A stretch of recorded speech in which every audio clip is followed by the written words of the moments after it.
దేవీ నవరాత్రులలో వేద మంత్ర పూజలలో స్వర్ణ కవచములు దాల్చిన కనక దుర్గాదేవి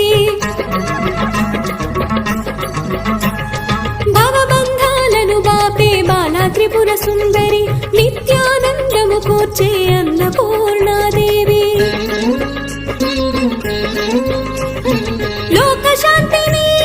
సంరక్షించే సుమంత్రమూర్తి గాయత్రి అక్షయ సంపదలెన్నో అవని జనులకందించే దివ్య రూపిణి మహాలక్ష్మి విద్యాకవన గానము సగు వేదమయీ సరస్వతి ఆయురారోగ్యాలు భోగ భాగ్యములు ప్రసాదించు